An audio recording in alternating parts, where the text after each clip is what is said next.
Ouais. On est bon. Alors, donc ce soir, on va avancer dans notre évolution donc, sur les 113 mitzvot. On va en faire 3 ce soir, B'ezrat Hashem. 3 qui sont en réalité intimement liées. Elles sont proches. Elles se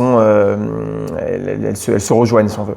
Donc, c'est les mitzvot qu'on va faire. Ce sont les 69, 70 et 71e qui sont recensés par le Sefer HaChinuch. Quelles sont ces 3 mitzvot? Ce sont les suivantes. Ne pas maudire un juge, ne pas maudire un prince et ne pas blasphémer. Donc blasphémer, c'est-à-dire maudire Hachem.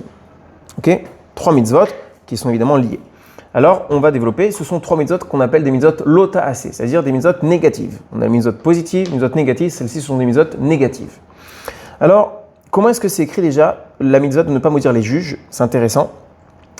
Il est écrit, en français, ça donne « tu ne maudiras point Elohim ». D'accord? Elohim lotekalel.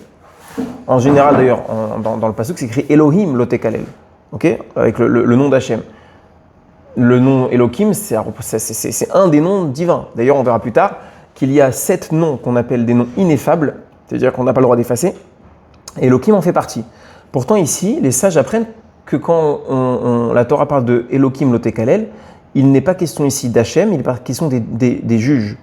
Et ce n'est pas la seule fois dans la Torah où on voit que quand on veut parler des juges, ou pas uniquement des juges, des personnages dominants, importants, encore, qui ont une stature, qui ont un rôle, eh ben, on les appelle Elohim. Donc Elohim, ce n'est pas uniquement le nom de Dieu, c'est aussi le terme qu'on emploie pour parler des dirigeants du peuple. Okay? Donc on nous dit ici la Torah, donc Elohim lotekalel, donc tu ne maudiras pas Elohim. Et donc ça fait référence aux juges. Pourquoi est-ce qu'on a employé ce terme-là justement de Elohim? On aurait pu dire les juges, Dayanim. Pourquoi on dit ça? Parce que justement, comme le Sefer HaChinuch nous le dit, et ben en fait on incorpore ici déjà l'idée du blasphème, évidemment vis-à-vis de Dieu. D'accord? Maintenant, ce qui nous dit le Sefer HaChinuch, c'est très intéressant. Il y a une idée hyper importante ici. C'est qu'ici, on nous transmet ici l'interdit de blasphémer, en plus de l'interdit de maudire les juges. Mais ça, c'est que l'interdit. Mais il y a un autre endroit dans la Torah où on va nous parler de la punition. La punition de celui qui va blasphémer ou maudire. Et en fait, ici, le Chinuch nous donne une notion hyper importante qui englobe la Torah tout entière. C'est que vous verrez jamais dans la Torah la mention d'une punition sur une transgression si elle n'a pas été précédée de l'interdiction. On aurait pu penser que si on dit que celui qui fait ci, il prendra ça comme punition, ça induit le fait que ce soit interdit. Pas besoin de préciser les deux. Pourtant, vous verrez, et vous verrez jamais le contraire, comme quoi, à chaque fois, pour toutes les transgressions, à chaque fois, il va y avoir d'abord clarifié noir sur blanc, bonsoir Cyrielle, en toute discrétion, toutes les mitzvot, il y aura d'abord l'interdit, d'accord, nous dire vous n'avez pas le droit de faire ça, tu ne feras pas ça, et ensuite dans un second temps, celui qui fait ça aura ça ou pas, parce qu'on sait très bien que pour tout ce qui est les lois négatives de la Torah, il n'y a pas besoin de préciser quelle est la punition, parce que la punition pour toutes les lois négatives, tout ce qu'on appelle les lavim, c'est tout le temps malkout, les 39 coups. Sauf si c'est précisé autrement, mais quelqu'un qui transgresse, qui mange du cochon, qui mange des fruits de mer, qui mange des éléments interdits, il n'y a pas précisé sa punition, c'est les 39 coups. Okay, mais en tout cas, ce sera écrit, tu ne mangeras pas de ça. Les 39 coups. Ce qu'on appelle malkout. Les consistants pas. Ah il prenait 39 coups. 39 coups. C'était autant du Sanhedrin. Ouais, bien sûr. Aujourd'hui, on ne le fait plus. C'est quoi comme coup? Avec un bâton? Il prenait. Ouais. Alors, pour ce point-là, c'est écrit que. Ah oui, des vrais coups. Mais comment ça fonctionnait? Il y avait un médecin. Il y avait un médecin attitré au tribunal pour cela. Et il faisait un examen médical de la personne en question qui devait subir les coups. Et en fonction de sa capacité à les encaisser, on lui donnait le nombre maximum qu'il pouvait encaisser. S'il peut en prendre que 3, il prend que 3. Il prend que 2 ou 3. S'il peut prendre 3 et tenir, il prend 3. Ça finissait jamais mal. Non, jamais il mourrait. Et si ça arrivait à ce qu'il meure, c'est un assassin. Un assassin béchogeg, d'accord, donc par inadvertance, pas conscient, pas volontaire, le bourreau, mais c'est un assassin. Oui, Eleora. Comment on déduit que dans ce cas-là, Elohim, ça parle des juges et pas des juges? On aurait juste pu se dire. C'est dans le Talmud, c'est dans la Gemara. la Gemara qui le développe, ok, qui prouve, en faisant des liens entre les psukim, qu'on parle des juges. Tu en verre d'or? Non, j'ai déjà, merci. J'ai le verre, j'ai la bouteille. Ok? Est-ce que si jamais la personne mourait après les coups, Ouais. le médecin il avait quand même une part de responsabilité? C'est ce que je viens de dire, justement. Ce que je viens de dire. Ah bon? Ah, c'est pas le bureau, c'est pas Alors, le bureau. t'as raison. Moi, j'ai parlé du bourreau, mais en réalité, le bourreau, lui, il va être même encore un degré inférieur. Parce que le bourreau, lui, il fait qu'accomplir ce qu'on lui a dit de faire. Lui, il ne connaît pas. D'accord? Lui, il n'est pas médecin, il n'a aucune notion de médecine, il ne sait pas les capacités de la personne à recevoir les coups. Donc, lui, il a quand même tué finalement. Donc, lui, il aura un statut encore inférieur à Shogeg. Peut-être honnête. On a ce qu'on appelle celui qui transgresse de façon consciente, ok, volontaire, méside. Ok. On a ensuite un degré inférieur qui s'appelle Shogeg, par inadvertance, il ne sait pas. Okay. Un matin, tu te lèves, un Shabbat matin, et tu fais pas gaffe qu'on est samedi, et tu allumes une lumière quand tu vas aux toilettes. Okay. Alors, on peut parler ici, bon, bien que ce soit discuté, on peut parler de Shogeg dans le sens où tu n'as pas fait gaffe. Tu as fait une action, t'es pas un robot, mais tu savais pas, tu n'as pas fait gaffe. Okay. Ou alors, je sais pas quoi, bon, on peut trouver plein d'exemples de Shogeg. On a un statut encore inférieur qui s'appelle honnête, c'est-à-dire, il est vraiment, le type, il est limite forcé. Donc là, le bourreau, quelque part, il n'est pas vraiment honnête, mais il y aurait peut-être un palier on va dire intermédiaire qu'il faudrait définir exactement. Okay. En tout cas, ce qu'on est en train de dire, c'est que toutes les transgressions de la Torah, toutes les punitions sont d'abord précédées par l'interdit de la transgression. Quelle est la notion qui est dite ici, qui est hyper importante? C'est qu'on ne peut pas croire, un juif ne peut pas se dire, écoute, il y a des punitions, d'accord, je suis d'accord, j'encaisse, dans le sens où je suis prêt, je paye le prix. Laisse-moi transgresser et je payerai l'addition. Imaginons, d'accord, est-ce que j'ai le droit d'aller, je rentre chez Darty, à la Fnac, ok, je prends un objet qui est en exposition et je le fracasse au sol. Je le fais et je paye. Mais je suis un ouf, je suis un malade, j'ai besoin de me défouler. Je rentre dans un magasin de porcelaine, de vaisselle et je me fais un gros kiff. J'éclate tout, mais je paye à la fin. J'ai le droit ou j'ai pas le droit? J'ai pas le droit. J'ai le droit ou pas? Je vais payer alors. J'ai pas le droit. Si tu demandes au vendeur, vous me laissez, a priori ils diront non. S'ils disent oui, avec plaisir. En tout cas, la Torah elle te dit non. La Torah elle te dit non, c'est-à-dire, tu pourrais venir dire, écoute, c'est quoi le prix pour un Big Mac 100% porc, c'est quoi le prix? 39 coups? Je prends 39 coups avec plaisir. J'ai envie de goûter ça une fois dans ma vie. Laisse-moi goûter, après je paye. C'est ce que te dit l'ange humain en général. Non, il te fait même pas réfléchir à ce que tu vas payer derrière. Il te dit, vas-y, Ça peut kiffe-toi. arriver. Si tu as un niveau de retour. Il peut, t'as raison, mais on va dire de façon générale. Vicieux, sûr. Voilà. De façon générale, quand on transgresse, c'est pas avec le calcul de je vais payer derrière. Mais est-ce que c'est possible?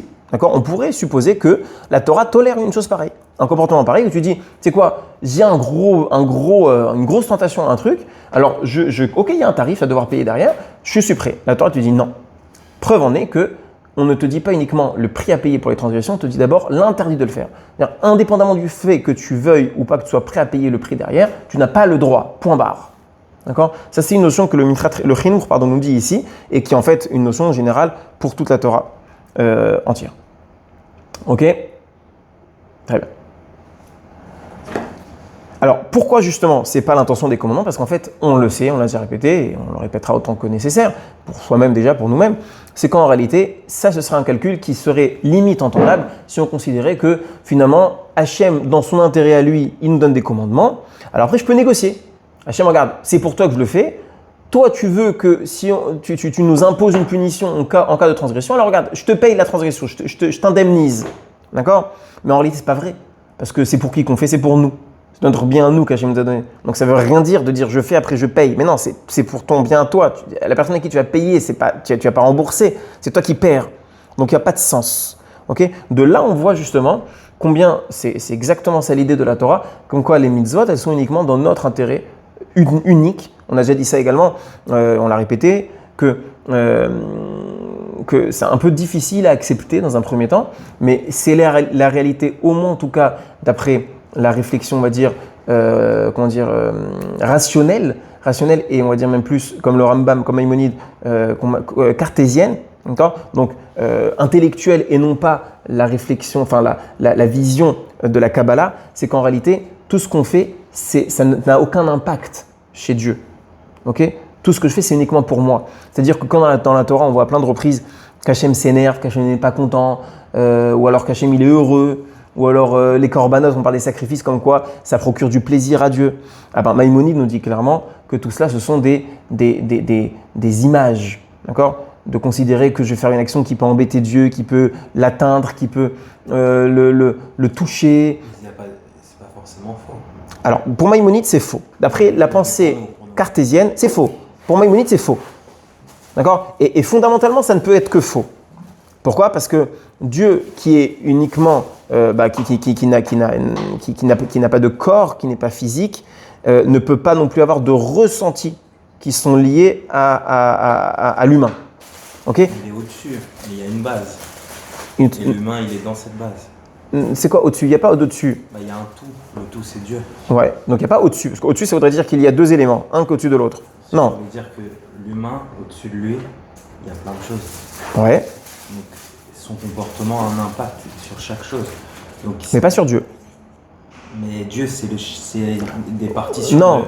Non. de Alors tu as raison. Alors ça, on en a aussi parlé dans d'autres cours. On a parlé du Sod Atzimtzum. C'est l'idée du retrait de Dieu pour laisser autre chose exister. Mais Dieu, dans sa dimension absolue, ultime et unique, qu'on dit que Shema Israël, Hashem Elokeinu, Hashem Echad, qu'on dit qu'Hashem il est un, le Maïmonide explique que quand on parle de l'unicité d'Hashem, ce n'est pas un par rapport à deux ou par rapport à trois.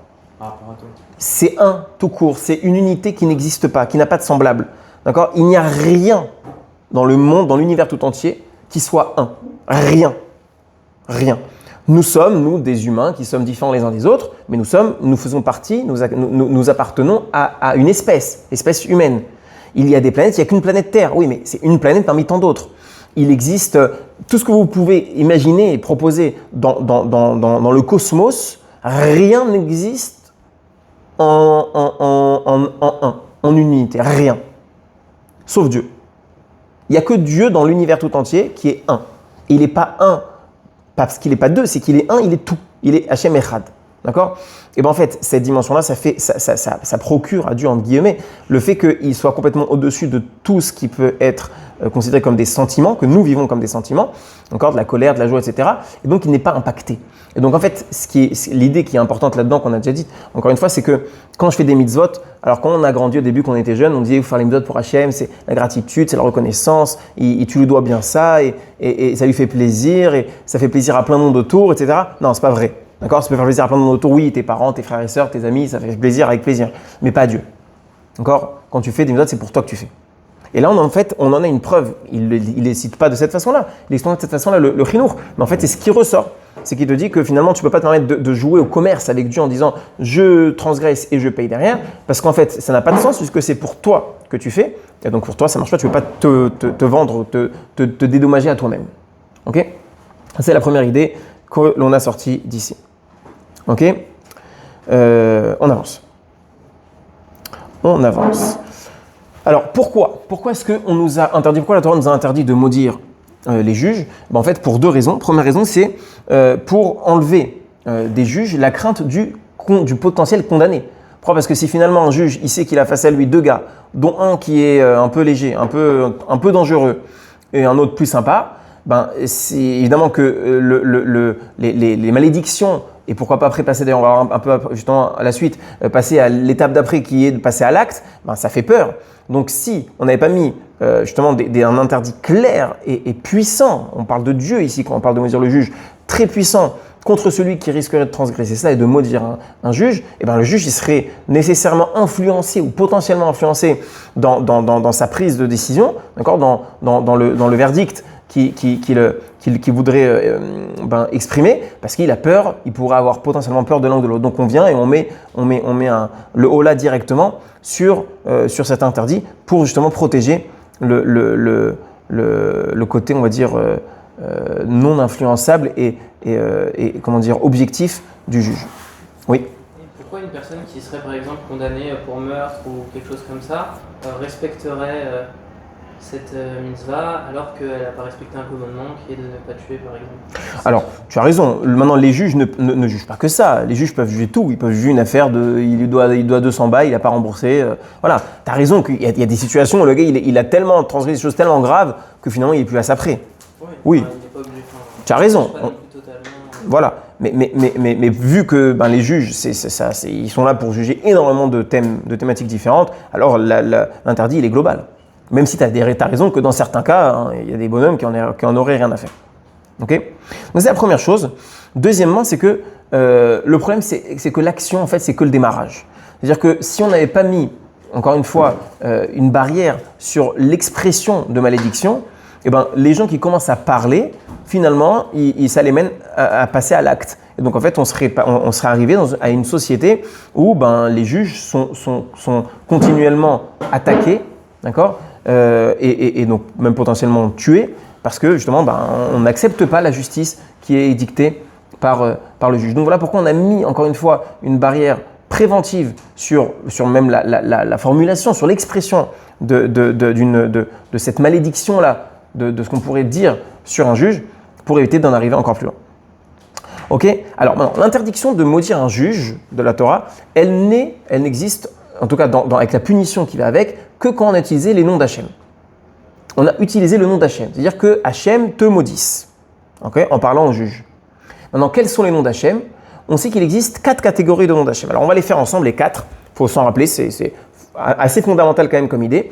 On a le nom d'Hachem que l'on connaît, qui s'écrit Yud Ke Vav Ke. Yud Ke Vav Ke, je prononce Ke au lieu de He, d'accord ? Et donc, il se prononce, qu'on n'a pas le droit de le prononcer. D'accord ? Quand on le prononce dans la tefila, on dit Baruchata, A, plus loin, Donai. Ok ? Mais en réalité, on ne prononce pas tel qu'il est écrit. Il s'écrit autrement. Ya, plus loin, V. Ok ? Et ça, on n'a pas le droit de le dire.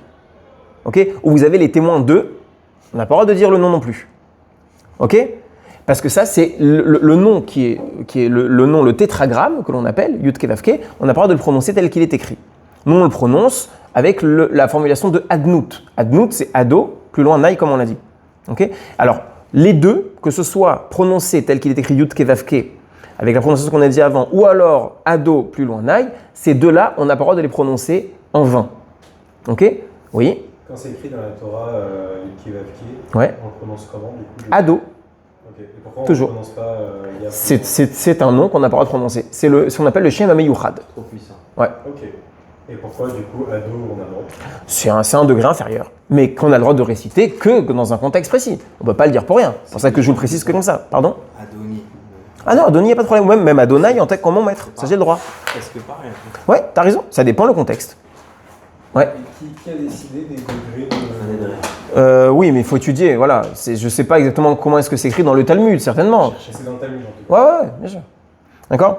Donc, Yud Ke Vav Ke et Ado. C'est la même catégorie ? Non. Non, Yud Ke Vav Ke, c'est une catégorie. Quand je le prononce avec les voyelles de la Torah, d'accord, le tétragramme. L'autre, c'est une catégorie numéro 2. Okay, et on va avoir ensuite 2 autres catégories qui sont les 5 autres noms ineffables. D'accord ? Donc, les noms ineffables, c'est les noms qu'on n'a pas le droit d'effacer. Et en fait, vous avez 3 qui sont la même racine, c'est Kel, Eloka, Elokim. Donc, quand je dis Kel, évidemment, c'est un Aleph plutôt qu'à la place d'un Kouf. D'accord ? Donc, dans le cadre d'un cours, je peux vous le dire, c'est El. Ok ? Eloka, qui en réalité c'est Eloha, et Elokim, qui en réalité Elohim. D'accord ? Ces 3-là, on a le droit de les effacer. S'ils sont écrits, on a le droit de les effacer. On a déjà parlé de ça dans un cours précédent. C'est que même à l'écrit, quand vous écrivez sur un ordinateur, on a le droit d'effacer des noms. Cela, on n'a pas le droit de les effacer du tout, c'est un interdit de la Torah. Mais même les autres noms d'Hachem que nous donnons, on n'a pas le droit de les effacer. Ce n'est pas au même niveau d'interdit, mais on a pas le droit quand même de le faire.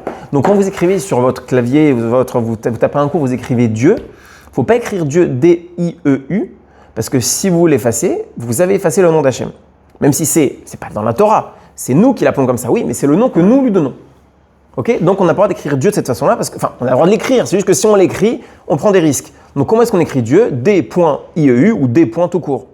Okay ? Ou on écrit Hachem, c'est encore mieux. Mais sinon, on prend des risques. Okay ? Alors il y a une solution pour ceux qui le font, je l'avais déjà dit, c'est de faire un CTRL X. Okay ? Vous faites CTRL X, vous n'avez pas effacé, vous avez coupé. Okay ? Coupé, mais il reste en mémoire. Pendant un certain temps, jusqu'à que vous fassiez un autre CTRL X, mais il reste en mémoire. Donc, ce n'est pas vraiment effacé. Et vu qu'on était dans un degré inférieur, alors les décisionnaires permettent de faire une chose pareille. Ouais. Pourquoi tu as le droit de les dire, du coup, ceux-là ? Alors là, c'est dans le cadre d'un cours, uniquement. Okay. D'accord ? C'est comme des enfants. Comment tu apprends à un enfant à faire la bracha ? Si depuis tout petit, tu lui dis Baruch Ata Hashem, il va toujours en dire Baruch Ata Hashem. Donc non, donc on a le droit pour l'éducation d'apprendre aux enfants et de leur dire, tu dis Baruch Ata avec le nom normal. D'accord? Et tu peux le faire une fois, 2 fois, 10 fois, tant qu'il a besoin. Ok? C'est pour apprendre, on a le droit. C'est dans un but positif. Ok? Donc on a les 5 noms, on a dit, qui sont ineffables. Je vous en ai cité déjà 3. Kel, Eloka, Elokim. On a encore 2 autres, c'est Shakai, qui se dit en réalité Shaddai. D'accord? Shin, Dalet, Yud. Et on a Tsevakot, qui se dit en réalité Tsevahot. D'accord? D'ailleurs, j'ai fait un je ne sais pas pourquoi. C'est avec un Aleph. Ok? Donc on a les 5 noms ineffables en plus des premiers. Donc on en a 7 en tout. Donc on a le droit d'effacer. Celui qui les efface, il transgresse un interdit de la Torah, clair et net. D'accord? Ça, c'était la 3e catégorie. On a une 4e catégorie, ce sont les attributs divins. Les attributs divins, oui? Qu'est-ce que c'est? C'est le chef des armées. D'accord? Et Shakai?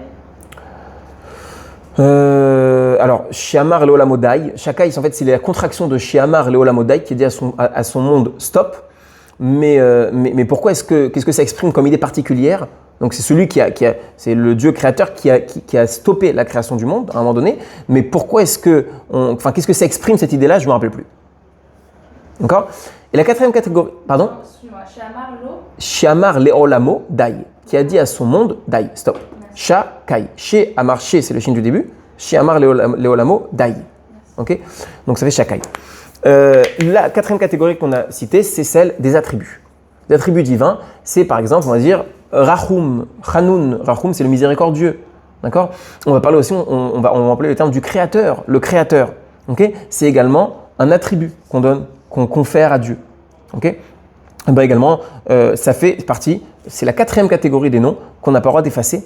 Pas qu'on a effacer, pardon, par lesquels, si on a maudit quelqu'un, eh ben on a transgressé l'interdit. Alors, si on a le droit de les effacer cela. On n'a pas le droit de maudire quelqu'un avec cela, et si on l'a fait, on a transgressé. D'accord? Donc, ça, c'est les 4 catégories. Ok? Très bien.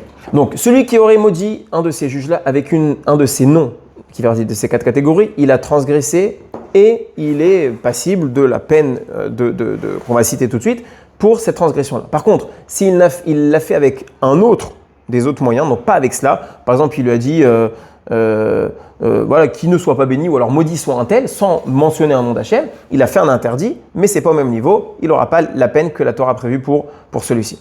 Ok? Alors, également, c'est important de savoir que pour ce point-là, la transgression elle ne passe pas qu'en hébreu, même s'il le dit en français, ou n'importe quelle langue, en anglais, en chinois, ce qu'il veut, c'est pareil. Ok? Il n'y a pas une formulation, c'est pas une phrase magique qui ne fonctionne qu'en hébreu, pas du tout. Ok? Également, on sait très bien qu'il faut avoir des édim, des témoins qui attestent du fait qu'il l'a fait. Également, il y a eu une prévention préalable. Il a été prévenu, il a dit attention, tu n'as pas le droit de faire ça, tu n'as pas le droit de le maudire, le bonhomme. C'est un juge, tu n'as pas le droit de le maudire. Il l'a quand même fait, là ça s'applique. Ok? Quelqu'un qui ferait ça, mais on sait quoi sa punition, c'est la flagellation. Flagellation, on a dit, c'est les malcoutes, 39 coups. Maintenant, ce bonhomme-là, il ne prend pas 39. Il prend 78. 2 fois 39. Pourquoi 2 fois 39? Parce qu'il a transgressé 2 interdits. Parce qu'il y en a un interdit qu'on n'a pas encore cité, qu'on verra plus loin, qui est de maudire n'importe quel juif. N'importe quelle personne. Tu maudis quelqu'un, encore une fois, en utilisant le nom d'Hachem, 39 coups, direct. Aujourd'hui, on ne les fait plus. Parce qu'on n'a plus le tribunal, on n'a plus le Sanhedrin, donc on ne le fait plus aujourd'hui. Mais fondamentalement, ce qui pend à cette personne-là, ce qui attend cette personne-là, c'est ça. Quelqu'un qui maudit quelqu'un d'autre en utilisant le nom d'Hachem. Celui qui le fait encore une fois sur le nom d'Hachem, il a transgressé un interdit. Maudire quelqu'un, on transgresse un interdit. Mais on ne va pas être au même niveau de la punition. Ok? Donc c'est le premier interdit. Donc maintenant, celui qui maudit un juge, il en transgresse une deuxième, spécifique au juge. Donc il prenait à l'époque double peine, 2 fois 39. Évidemment, dans la mesure où il peut les encaisser comme on l'a dit avant. D'accord? Très bien. Maintenant, aujourd'hui, ça n'existe plus. Pourquoi vous allez me dire, il y a des juges. Allez en Israël, il y a des juges. Alors déjà, ça n'existe plus pour 2 raisons. D'abord, parce qu'on ne fera plus. Mais je vais vous dire plus que ça. C'est que même quelqu'un qui maudirait aujourd'hui un juge, il transgresserait même pas l'interdit de maudire le juge. Alors il transgresse l'interdit de maudire un juif, mais pas le juge. Parce que les juges de qui on parle de ceux qui avaient reçu la certification depuis Moïse, puis Josué, Yoshua, puis les sages, etc., etc. Donc avec une lignée ininterrompue. Malheureusement, ça s'est perdu en cours de route. Aujourd'hui, les rabbinim qu'on a, même si ce sont des juges, des dayanim, ils n'ont pas du tout le même statut, le même poids que ce qui était à l'époque. Donc, on n'a pas. Concrètement, ça ne peut pas exister aujourd'hui quelqu'un qui maudisse un juge tel que, avec le statut de celui de la Torah. Ok. Maintenant, venez, on passe à l'étape d'après. On a parlé donc du juge. Maintenant, on va parler du blasphème. D'accord. Après, on repassera à celui qui maudit les princes. Alors, le blasphème, évidemment, c'est donc maudire Hachem. Ok. C'est une des avérotes les pires qui existent, et à tel point on constate sa gravité sur pas mal de détails. Premier détail, d'après beaucoup, on n'a pas besoin de prévention. C'est une exception unique dans la Torah. Toutes les mitzvot de la Torah, on ne peut punir quelqu'un que si on l'a prévenu en amont. On lui a dit, tu sais quoi, tu fais ça, voilà ce qui va t'arriver. Pour tout, même si on va parler de transgresser Shabbat, mais le type, il sait qu'il n'a pas le droit. Et il fait jamais. Il sait. Il mange toujours pas bien, des trucs pas cachers, il sait. Si tu le préviens à chaque fois. Non, si tu le préviens pas à chaque fois, eh ben, sur la fois où tu l'as pas prévenu, on peut pas le punir. Il le sait, mais ça change rien. Il faut tout le temps prévenir. Une atra'a, une prévention par 2 témoins. Okay, si ça n'a pas été fait dans les règles de l'art, eh ben, on le tue pas. On le tue pas, ou alors on lui donne pas les 39 coups, on lui fait rien. Exception faite de cette mitzvah-là, la seule. D'après certains, d'après d'autres, non. Elle aussi, elle fait pas exception à la règle. Il faut aussi la prévention, mais d'après certains, il n'y a pas besoin de prévention, ce serait l'exception. Premier point sur lequel on voit qu'elle est particulièrement grave. Deuxième point, on va cumuler ici les punitions. C'est-à-dire, il prend 39 coups et on le tue. Aussi, encore une fois, exception qu'on ne voit dans aucune autre transgression. À chaque fois, c'est ou l'une ou l'autre. Les mitzvot pour lesquels il y a les 39 coups, on s'arrête là. Et celles pour lesquelles c'est la peine de mort, on s'arrête là aussi. Alors que là, c'est le combo gagnant. Le type, il prend la totale. Ouais, il prend la totale. D'accord ? Il y a ça également. Il y avait encore, je crois, un autre point. Non, c'est tout. Très bien. Ouais, très bien. Donc ça, c'est une exception particulière. Donc on voit combien c'est gravissime. Alors non, qu'est-ce qui se passe justement ici ? On a déjà parlé de ça, on le répète aussi. C'est qu'en fait, ce qui se passe ici de gravissime, c'est que l'homme va utiliser ce qui fait sa fierté, ce qui fait sa spécificité contre son créateur. Pourquoi ? Parce qu'on a déjà dit que ce qui différencie l'homme de l'animal, c'est quoi ? C'est sa capacité à parler, son intellect qui s'exprime par sa parole. Je vous l'ai déjà dit également, on va le répéter, comme quoi c'est un peu novateur comme idée, mais en tout cas, c'est pas de moi, je l'ai étudié, comme quoi certains sages expliquent que la théorie de l'évolution darwinienne n'est pas une hérésie, en tout cas pas totalement, et qu'en fait, la Torah l'accepte, les sages l'acceptent, avec un détail près qui change tout, malgré tout, c'est qu'en fait, l'homme descend réellement du singe, c'est-à-dire qu'il y a réellement eu une évolution du vivant qui a permis de faire le transfert de certains bipèdes, mammifères, en l'occurrence le singe, qui est devenu ensuite les différents stades qui ont précédé l'homme que l'on connaît aujourd'hui, encore avec les Homo sapiens, etc., qui ensuite ont mené à l'homme. Maintenant, il y a eu un déclic au milieu, il y a eu un changement au milieu qui lui est d'ordre divin, et celui-là, Darwin ne l'a pas inclus dans sa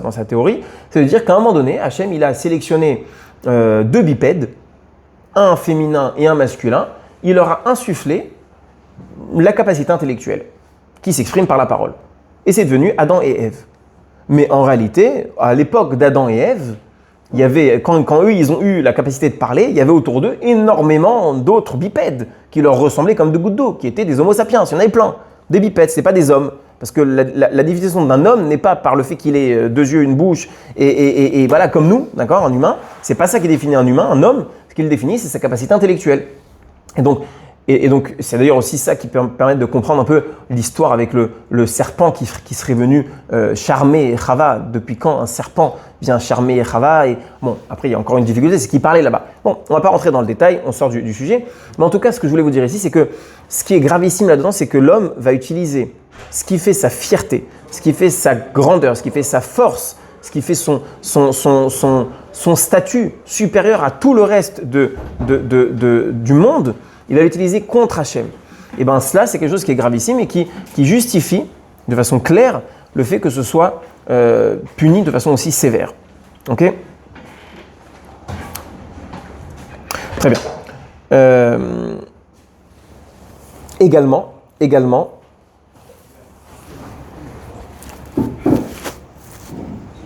Ouais, alors venons, on avance. Je ne vais pas pouvoir faire tout parce qu'on doit avancer. Excusez-moi, on va avancer. Ok. Ouais. Maintenant, pourquoi c'est tellement grave et pourquoi, en fait, la gravité ultime, elle s'exprime quand je vais exprimer le nom d'Hachem?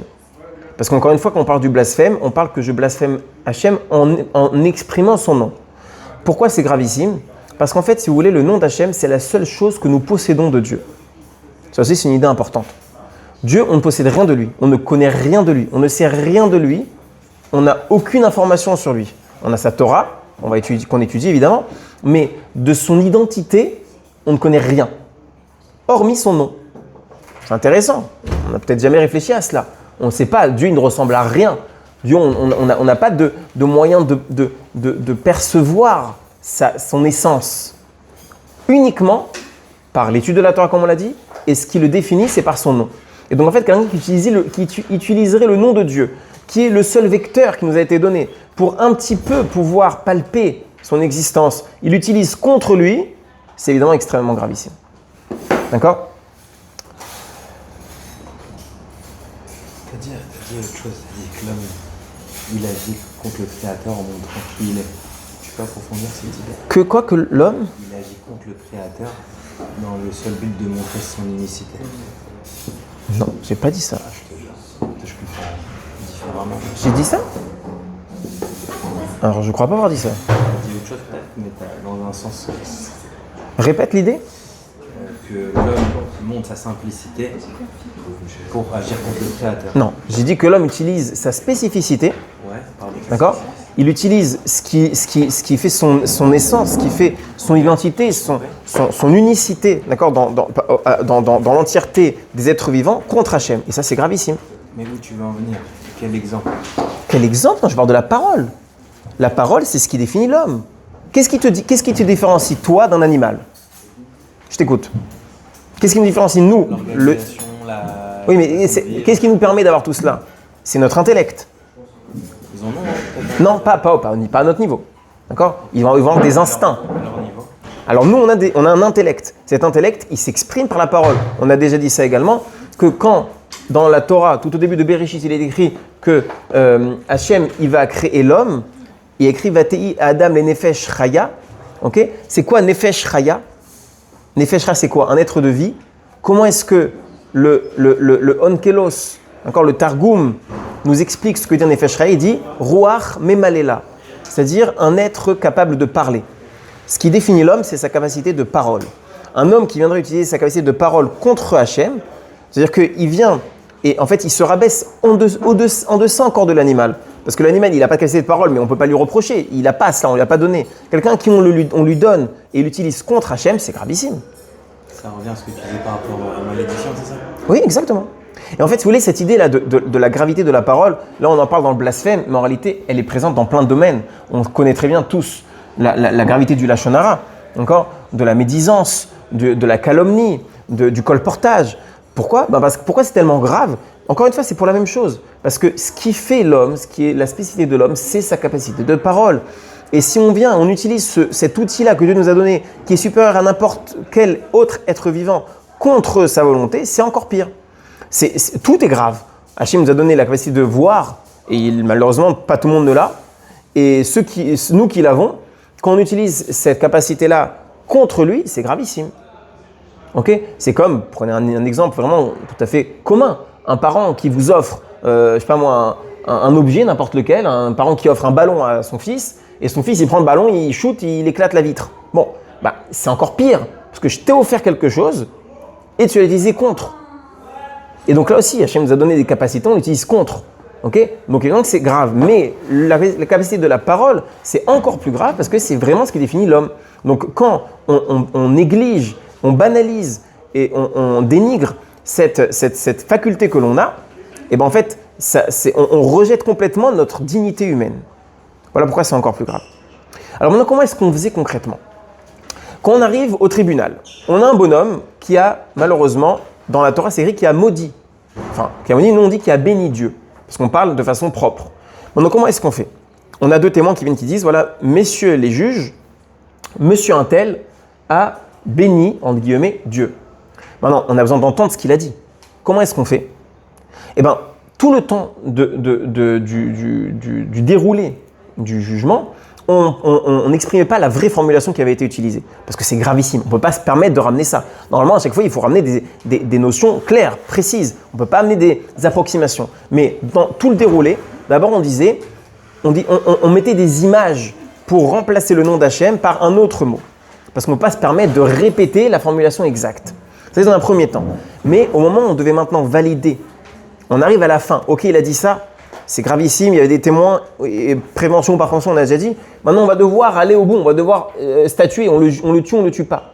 Qu'est-ce qu'on faisait? Eh bien là, on demandait au plus éminent des témoins qui étaient présents malheureusement dans cette situation quand il avait entendu le blasphème, on lui demande qu'est-ce qu'il a dit exactement. Et là, il exprimait les mots exacts. Donc lui, il se permettait maintenant de dire une formulation qui est gravissime. On ne peut pas, a priori, permettre de dire ou d'entendre. On n'avait pas le choix, parce qu'on ne peut pas permettre de tuer quelqu'un si on n'a pas entendu exactement ce qui a été dit. Okay, c'est le cadre légal qui l'oblige. Il le disait, dès qu'on l'entendait, donc on faisait sortir tout le monde d'abord. Parce qu'au tribunal, il pouvait y avoir des gens, un auditoire, d'accord, qui était présent. Mais à ce moment-là, on faisait sortir tout le monde. On ne gardait dans la salle que les juges, les témoins et l'accusé. Dès que le témoin répétait les mots exacts qui avaient été prononcés par le blasphémateur, d'accord, on dit comme ça, hein, ouais. Eh bien, tout le monde déchirait ses vêtements. Tout le monde. On faisait ce qu'on appelle la kriya. La kriya, c'est déchirer les vêtements, la même chose que l'on fait quand on entend, jusqu'à 120 ans pour tous nos parents, la mort d'un proche. On doit déchirer nos vêtements. Et pareil quand on va au Beth Amikdash, quand on va au Kotel. Après, je ne rentre pas dans la halakha aujourd'hui, comment est-ce qu'on doit faire, mais on doit normalement déchirer nos vêtements. Et bien, ces vêtements-là que l'on déchire, il y a des halakhot précises qu'on aura de les recoudre ou pas. D'accord? Mais là, quand on déchirait nos vêtements, c'est des vêtements qu'on devait déchirer, ensuite jeter, on ne pouvait pas les recoudre. Ça, c'est ce qu'il devait faire. Et il se lamentait sur la possibilité d'entendre une idée pareille. Et à la suite de ça, uniquement, on pouvait le tuer. Et les autres témoins ne répétaient même pas la phrase. Ils disaient juste, oui, nous aussi on a entendu exactement comme lui. Nous aussi on a entendu comme lui. On ne pouvait pas répéter la phrase plusieurs fois. Une seule fois, on la disait, ça suffisait, c'était déjà beaucoup trop. Ok? Également, il y a aussi quelque chose de particulier dans le blasphémateur, justement, c'est que contrairement à toutes les autres situations, normalement, quand quelqu'un exprime quelque chose, il a un droit de retrait. C'est ce qu'on appelle de revenir sur sa parole, tor kedé dibour. C'est-à-dire, imaginé que j'ai fait une bracha problématique. Je prends de l'eau, je veux faire la bracha, et j'ai la tête ailleurs, je fais boré periaetz. Ça marche pas. C'est chez Akon Yabidvaro. Si je me reprends dans les 2 secondes, c'est bon, ça marche. Donc j'ai dit boré periaetz, chez Akon Yabidvaro, c'est bon. J'ai dit dans les 2 secondes, ça a fonctionné. J'ai remplacé, j'ai modifié, j'ai réparé. C'est vrai là-dedans, c'est vrai dans plein de situations où notre parole, on a un moyen de venir la rattraper, la récupérer. C'est un peu comme effacer un message déjà envoyé, mais c'est dans les 2 secondes. Okay, il y a une exception, c'est ici le blasphémateur. Ça ne marche pas. Même si finalement il a dit quelque chose il a blasphémé, même si dans les 2 secondes il se reprend et il se rétracte, trop tard. T'as dit, c'est fini. Ok, exception. Très bien. Maintenant, il y a un autre cas. Il y a celui qui aurait blasphémé Hachem, mais en utilisant le nom d'une idole. Ok? Donc il va utiliser, je sais pas, on pourrait parler de Jésus. Ok? Est-ce que c'est une idole? Je sais pas. Peut-être, je sais pas. C'est une discussion. Ok? En tout cas, il utilise le nom d'une idole pour blasphémer. Ok? Et bien celui-là, c'est différent. Celui-là, on le tuera pas parce qu'il n'a pas utilisé le nom d'Hachem. Par contre, c'est une exception. Encore une fois, quelque chose de particulier, c'est que ce qu'on appelle les zélotes peuvent se soulever de façon, on va dire, immédiate, spontanée et le tuer. C'est quoi les zélotes? Les zélotes, c'est ce qu'on appelle en hébreu les canaïm. Les canaïm sont des personnes qui sont transcendées par la Torah et qui ne peuvent pas supporter quand il se passe quelque chose de problématique. C'est sincère, c'est authentique. C'est pas juste des gens qui se chauffent pour tout. Où est-ce qu'on voit la même chose? Dans la paracha de la semaine. On est parachat Pinchas cette semaine. Pinchas, ce qui va se passer, c'est qu'il va être témoin d'une situation immorale entre un chef de tribu juif et une jeune femme non juive, d'accord, qui cohabitent de façon complètement éhontée, publique, etc. Il va aller et il va les tuer. Et en fait, ce qui va se passer, c'est que il y a plein de miracles qui vont se faire à ce moment-là. C'est le principe justement de quand une situation pareille, Moshe a oublié quel était le statut. Qu'est-ce qu'il fallait, quel était le comportement à avoir dans ce genre de situation. Moshe avait oublié, Pinchas savait. Pinchas savait que dans une situation pareille, ce sont les zélotes qui sont les seuls à avoir le droit de tuer. le tribunal ne peut pas tuer dans un cas pareil. C'est seulement ces gens-là qui peuvent le faire. Et bien là, justement, c'est aussi ce qui se passera si quelqu'un, un zélote, justement, quelqu'un qui fait partie de cette catégorie de personnes, assiste à une situation pareille d'un blasphème qui n'utilise pas le nom d'Hachem mais le nom d'une idole, d'accord, et pourra se lever lui-même tuer. Mais le tribunal, lui, ne pourra pas. Ok ? On avance. Alors, vous savez quoi ? Je vais sauter l'histoire du prince, je vais dire rapidement. Le prince, en fait, c'est le nasi. Le nasi, il existe deux types de nasi, le prince. Il y a le prince dans le statut purement spirituel et l'autre qui a un statut politique. Les deux sont compris dans cet interdit de malédiction, d'accord, de maudire cette personne-là, que ce soit un statut politique ou thoraïque spirituel, dans les deux cas. Thoraïque, on dirait, bon, on comprend, d'accord, c'est un grand rave, c'est le grand de la génération, on peut comprendre, mais pas uniquement. Même le dirigeant politique également, il est concerné. Pourquoi ? Parce que ça aussi, c'est une idée qui est importante dans la Torah.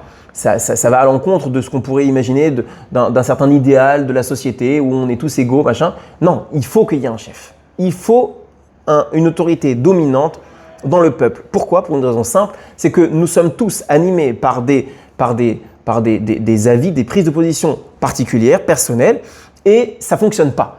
Si chacun donne son avis pour la gestion d'une société, ça ne marchera jamais. Que ce soit dans une société dans le cadre d'un pays ou dans le cadre d'une société lucrative, d'accord, dans une boîte, une entreprise, ça ne fonctionne pas. Il faut qu'il y ait une hiérarchie. Un PDG, ensuite un DG, etc., etc.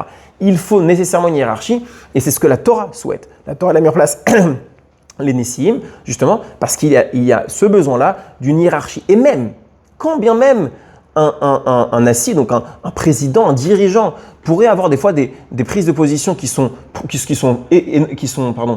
erronées, problématiques, fausses, il s'est trompé, c'est pas grave. Vaut mieux un dirigeant qui se trompe et qui donne une mauvaise orientation politique, d'accord ? Imaginons qu'on doit prendre une décision, on va en guerre ou on ne va pas en guerre. Alors, ce n'est pas une guerre de mitzvah, c'est une guerre d'extension du territoire. Donc maintenant, c'est au chef politique de décider, on y va, on n'y va pas. Imaginons qu'ils prennent la mauvaise décision. Il ne fallait pas partir en guerre, il a essayé de partir, ou inversement. Je préfère une erreur, même une erreur à l'échelle du peuple, plutôt que de ne pas avoir de chef. Et là, à ce moment-là, c'est comme on a dit, c'est l'anarchie, c'est la discorde. On a parlé la semaine dernière de la discorde, justement, combien c'est gravissime. Et donc finalement, on préfère une erreur magistrale, mais au moins qui se fait on va dire de façon encadrée, plutôt que l'anarchie et chacun qui va à son bon vouloir. Okay ? Voilà pourquoi la Torah aussi, elle met un accent particulier sur le fait de ne pas maudire le prince. Okay ? Voilà pour cette partie-là. Et maintenant, venez, on va essayer de faire ce qu'on peut sur le deuxième thème de ce soir, c'est les 3 semaines. Donc on l'a dit, on démarre dans 2 jours, donc là on est mardi, jeudi, c'est le jeûne du 17 Tammuz. Ce jeûne de 17 Tammuz, il n'est que le coup d'envoi, si on peut dire, d'une période néfaste pour notre peuple qui dure 3 semaines. Elle démarre le 17 Tammuz, elle finit le jeudi 3 semaines après, qui est le 9 Av. Qu'est-ce qui se passe dans cette période-là ? Alors on sait qu'il existe dans le Talmud, la Mishnah déjà, nous cite 5 événements tragiques qui sont arrivés le 17 Tammuz et 5 autres qui sont arrivés le 9 Av. Qui est-ce qui peut déjà me les citer ? Je vous écoute. Tu les as ? Pour le 9 Av, j'en ai plusieurs. Ouais, et le Et 17 après, ça Tammuz. dépend, tu veux un point de vue historique, d'un point de vue précis. Je veux les 5 et 5 du Talmud. Après, on va peut-être pas avoir le temps de dire ce soir, mais il y a plein d'autres événements historiques bien plus tardifs qui sont arrivés à l'ère moderne dans ces dates-là. Le 9 Av, on en a une tonne. Ouais. D'accord, la Seconde Guerre mondiale, on a l'expulsion des Juifs je sais plus, d'Angleterre ou d'Espagne. On a la Torah qui a été brûlée en France. Il y a eu un autodafé. Il y a plein d'événements majeurs qui sont arrivés dans ces dates-là. On va expliquer justement pourquoi c'est pas un hasard que ça arrive cette date-là, parce que les non-juifs qui font ça n'ont pas Kalji pour aller voir et se rendre compte que c'est 9 Av, tiens, on va leur tomber dessus. Non, ils savent pas. Il y a le Veau d'Or. Très bien. Alors il y a les 2 temples. Les 2 temples, bravo. Et l'Ochot, les Meraglim, bravo, on en a pas mal. Après, il faut les situer ensuite, chacun il se trouve où ? Un idole dans le Ouais, bravo. Ouais. Alors, venez, on commence dans l'ordre, chronologiquement. Chronologiquement, on a dit la brisure, d'accord, des tables de la loi. Ça, c'est le premier événement qui va se passer le 17 Tammuz. D'accord? Donc là, c'est ce qu'on va maintenant célébrer. Oui, c'est la suite du Vaudor. Exactement. Alors, ce qui est intéressant, c'est que nous commémorons, d'accord? Nous jeûnons le jour du 17 Tammuz. Le 17 Tammuz, c'est lui qui va être le coup d'envoi, entre guillemets, de tout ce qui va nous arriver de tragique le 17, cette date-là du 17 Tammuz. Et le 17, c'est pas la fête du Vaudor. Le 17, c'est le moment où il va casser Théola. C'est pas le même jour. Okay? Mais c'est ça qui est intéressant, c'est qu'on ne va pas s'affliger sur la faute, on s'afflige sur la chute et la brisure. Voilà. De l'état de la loi. Ça, c'est le premier événement. Deuxième événement chronologiquement du 17 Tammuz. Ouais. Qu'est-ce qui se passe au niveau du temple? Destruction, le premier. Alors non, destruction comme on l'a dit. Voilà. La brèche. Ah voilà. Destruction, les deux destructions vont se faire le 9 Av. D'accord? Encore une fois, c'est pas un hasard. Ouais. Mais la brèche dans la muraille, alors c'est une discussion, est-ce que c'est le premier temple ou le deuxième ou les deux temples? D'après ça, c'est les deux temples, une brèche qui a eu lieu justement le 17 Tammuz. Qu'est-ce qu'il y a de grave dans une brèche? Bah oui, une brèche dans la muraille de Jérusalem. Jérusalem, c'était une ville fortifiée qui était une des villes les plus protégées de l'époque. D'accord? Donc réussir à venir ébrécher la muraille, c'était le début de la fin. Okay? On connaît le siège. Le siège, c'était le 10 Tevet. C'est une autre date encore. Okay? Donc on a également la brèche, on a dit. Également, il y a une autre tragédie. On a peut-être un peu moins de mal à la percevoir quand on la met en parallèle des autres, mais il y avait le Korban Tamid. Comme on dit, c'était le sacrifice quotidien qui était amené dans le temple matin et après-midi et qui a duré pendant des siècles et qui a été interrompu, qui a dû s'interrompre à une certaine date. Alors c'est discuté pourquoi est-ce qu'il a été interrompu, est-ce que c'était par un ordre d'interdiction ou alors simplement parce qu'on n'avait plus de bêtes, parce qu'il y a un siège, donc on n'avait plus de bêtes pour approcher. En tout cas, le sacrifice quotidien a dû être interrompu et c'était, comme je vous l'ai dit, quelque chose qui était gravissime, dramatique, parce que c'était quelque chose qui durait depuis des siècles. Okay? Et ça a été interrompu. On a, quatrième événement, un rouleau de la Torah qui a été brûlé. Okay? Mais pas n'importe quel rouleau. Parce qu'il faut savoir que j'ai découvert d'ailleurs seulement hier sur un point précis, que Maïmonide nous dit que Moshe, il a rédigé de son vivant. Est-ce que vous savez combien de livres de la Torah Moïse a rédigé de son vivant?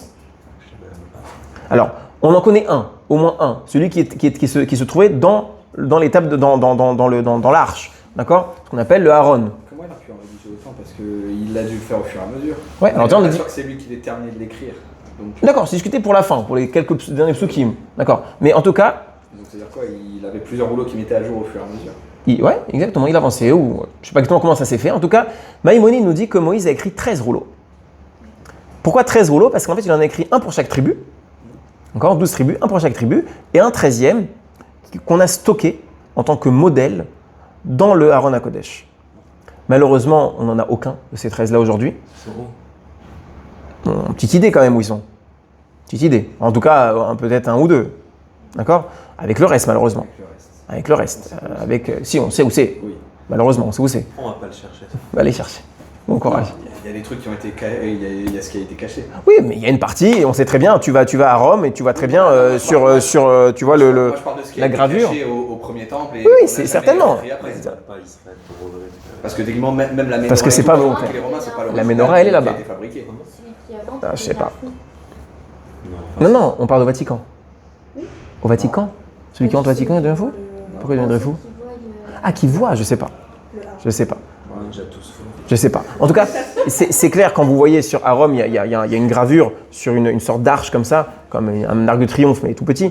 Dans ce cas, on voit les Romains, d'accord, venir avec la Ménorah, avec l'arche. On voit aussi. Ouais. Et ben vous voyez tout ça là-bas. Donc c'est stocké au Vatican. Maintenant, on ne sait pas exactement ce qui s'y trouve. Il se peut que des rouleaux de Torah soient là-bas, potentiellement celui-ci aussi. On ne peut pas le savoir. Mais en tout cas, il va y avoir un rouleau qui va être brûlé par Apostol justement le 17 Tammuz. Ok? Cinquième événement, c'est qu'il va y avoir une idole, comme tu as dit Rava, qui va être disposée dans le Echal, d'accord, dans le Beth Amikdash, là-bas, pas le Kodesh HaKodashim, mais à l'extérieur du Kodesh HaKodashim, une idole qui va être mise là-bas. C'est une discussion par qui elle a été mise. Certains disent que c'était par un roi mécréant, un roi impie du peuple juif qui s'appelait Ménaché. D'accord? Il y a eu plusieurs fois, non? Des idoles. Non, alors là, c'est dans le Echal, c'était une fois. Ok. D'accord? Il y a eu ça, et alors il y a eu des moments, il y a eu des chazirim, il y a eu des cochons, etc. Mais Aussi, voilà, exactement. Donc là, il y a eu une idole, et d'après d'autres, c'était quelqu'un d'autre qui s'appelait Apostomos, le même qui a brûlé la Torah. D'accord? Ça, c'était le 17 Tammuz. Ensuite, on a le 9 Av, on a encore donc 5 autres événements tragiques. Comme on l'a déjà dit, il y a les 2 destructions des 2 temples. Maintenant, chronologiquement, il y a quelque chose qui a précédé cela. Vous l'avez dit tout à l'heure. Qu'est-ce qui a démarré en fait? Quelle est la première chose qui s'est passée le 9 Av? les miracles. Les Meraglim, bravo, les explorateurs. La sentence qui est tombée sur le fait que personne, en tout cas des hommes, des adultes de la génération du désert, ne rentrera en Israël. D'accord? Pardon? Sauf Caleb et Yoshua, effectivement. D'accord? Ils ne rentreront pas. Et en fait, tel que c'est écrit dans le Talmud, ils ont pleuré. En fait, quand les explorateurs sont revenus de leur exploration, ils ont ramené des nouvelles exécrables, comme quoi la terre, on ne pourrait jamais conquérir cette terre. En plus, elle est aride, elle est pas intéressante, c'est n'importe quoi. Pourquoi on est sorti d'Égypte, on était mieux là-bas. Et en fait, ce qui va se passer, c'est que les Béni Israël, quand ils vont recevoir ce message de retour des Meraglim, des explorateurs, ils vont pleurer. Ils vont passer la nuit à pleurer. Le Talmud nous dit, vous avez pleuré pour rien, et vous pleurerez pour quelque chose plus tard. D'accord? Ça paraît brutal dit comme ça, mais voilà comment c'est exprimé dans le Talmud. Ensuite, on comprend pourquoi. On va malheureusement pas avoir le temps de développer bien, mais il y a évidemment une logique à cela. Comme on l'a dit, c'est pas un hasard que ça tombe des dates précises. Donc en tout cas, première chose, donc si on va chronologiquement, c'est l'histoire des Meraglim, puis la destruction des 2 temples. On a encore malheureusement 2 événements qui sont la chute de Bétar, la ville de Bétar, qui était une grande ville, qui était le dernier bastion à l'époque de la révolte de Bar Korba contre les Romains. Et cette dernière ville va être saisie et malheureusement il va y avoir un génocide, à tel point qu'il faut savoir que la dernière bracha, la 4e bénédiction que l'on fait dans le Birkat Amazon, dans Atov Ve'ametiv, donc après Vetivne Yerushalayim, on fait une 4e bénédiction qui a été rajoutée. Normalement le Birkat Amazon, il était composé que de 3 brachot. On a rajouté une 4e. Cette 4e, elle a été rajoutée sur justement les morts de la ville de Bétar. Pourquoi on a rajouté sur la ville de la mort qu'est-ce qu'on a rajouté là-dessus? C'est la bracha de Atov Ve'ametiv, c'est-à-dire qui fait le bien et le mal, mais qui en fait, il y a du bien même dans le mal. Qu'est-ce qui s'est passé?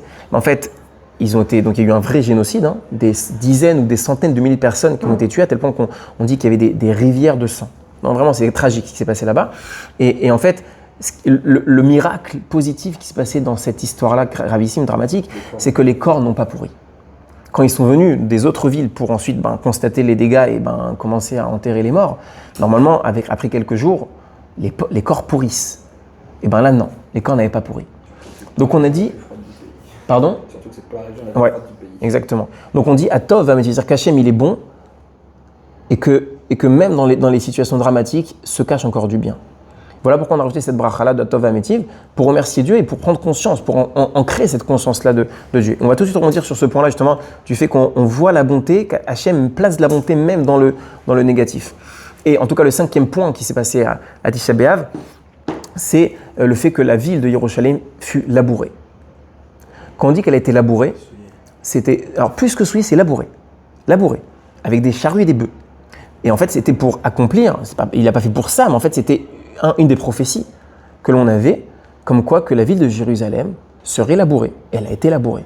Mais pourquoi elle a été labourée? En fait, c'est parce que, je me rappelle, c'était qui l'empereur à l'époque qui a ordonné, Adrien, bravo, merci, qui a ordonné justement ce labour-là, d'accord, de la terre, parce qu'en fait... C'est Adrien.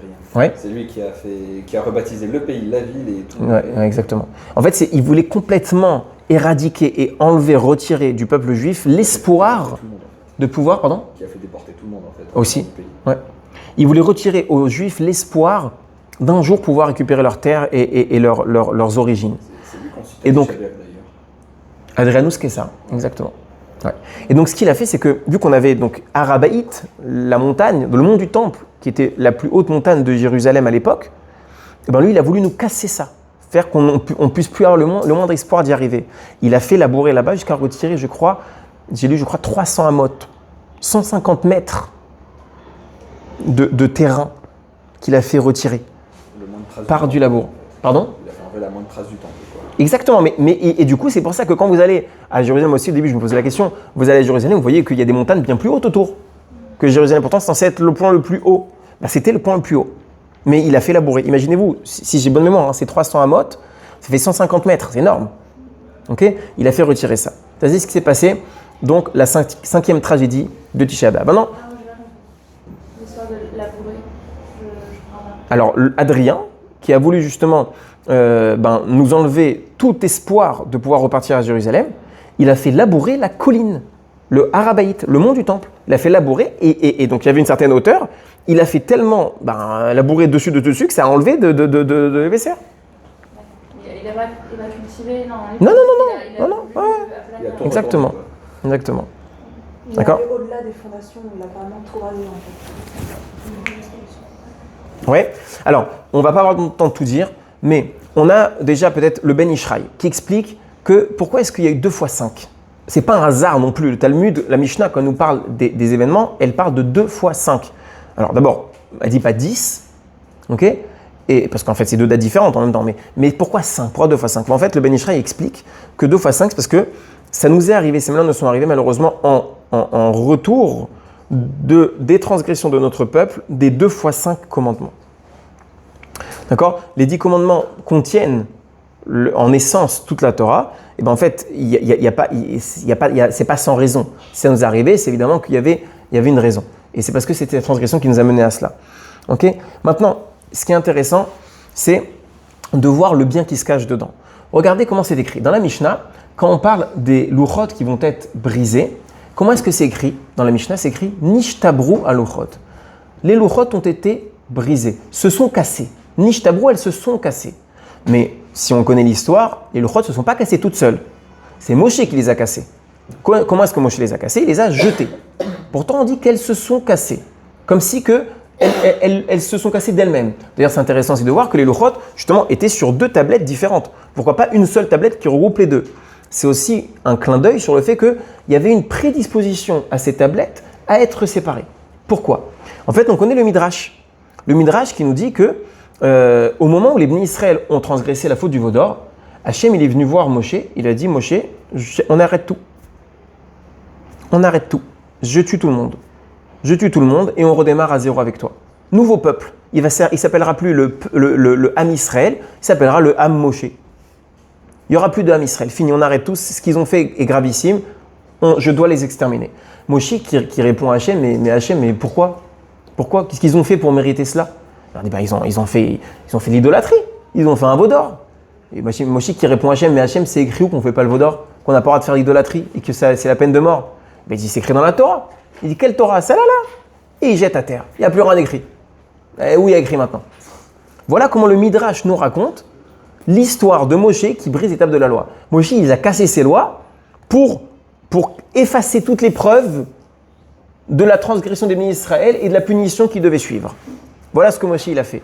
Et donc en fait, si on veut, dans la brisure d'étape de la loi que l'on commémore de façon négative, évidemment, sur laquelle on s'afflige, il y a quelque chose de positif, c'est que c'était par là que passait le maintien, la survie du peuple juif. On voit la même chose dans la destruction du Beth Amikdash. Comment est-ce qu'on voit ça? Moshe voulait rentrer à tout prix en Israël. Moshe va être puni de rentrer en Israël. Mais pourquoi? Parce que si Moshe rentre en Israël, toutes les créations, les constructions de Moshe seraient, on va dire, indestructibles, inviolables.